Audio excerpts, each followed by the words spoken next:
Hi everyone, it's Amy from Fitness Together. A couple of days ago I posted a crockpot chicken that I kind of threw together one day, and I got a lot of requests for the recipe. So instead of giving the recipe because I don't have a recipe, I'm just going to show you how to make it. So I have a big crockpot, and I literally bought it because I had a chicken I wanted to make, and the crockpot we had was tiny. So I got this at Walmart for like $34. So I already have the chicken in there, cleaned and ready to go.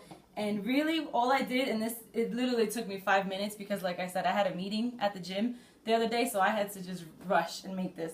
So I chopped up red onions, threw those in there, sweet potatoes, or yams, I don't know which ones these are, forgot.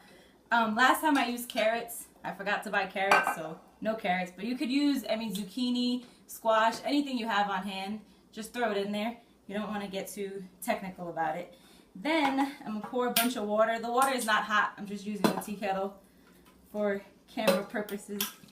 So pouring a bunch of water in there. Or I guess some of it is hot. I did just make tea, but it doesn't have to be hot. Okay, so now I'm just going to season it. So I use chili powder. I love chili powder, so I'm going to use a lot of that. This is sea salt.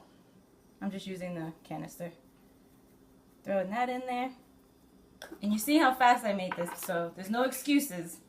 I'm rushing too, but I'm still going to make dinner, and it's going to be ready. If I can get this open. Good. Okay. This is parsley. And you can add fresh herbs, but I would recommend adding those at the end, just because this is going to cook for 8 hours. And if you put fresh parsley in there, it'll be like mush. 8 hours. And then I have thyme. So throw that in there. Lastly, I'm going to put turmeric. I'm a very big fan of turmeric, so I put it on everything. Okay. The last thing I'm going to do is I'm just going to poke holes in the chicken with a fork. One more thing I forgot to mention. I do flip over the chicken and season the other side. When you do that, all the seasonings go into the water so that everything kind of gets incorporated. And I do make sure that the chicken the breasts are face down so that they become super juicy, because that's usually the part of the chicken that dries out the fastest. So if you put them face down, that won't happen.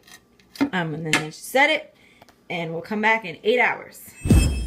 Okay, we're back. It's about 7.5 hours later, so moment of truth. This has been cooking while I was at the gym all day. It's still actually on because it was on for an 8-hour timer, but as you can see, the chicken is whole, but once I start pulling it, it basically pulls apart, and it's all cooked and tender and ready to eat.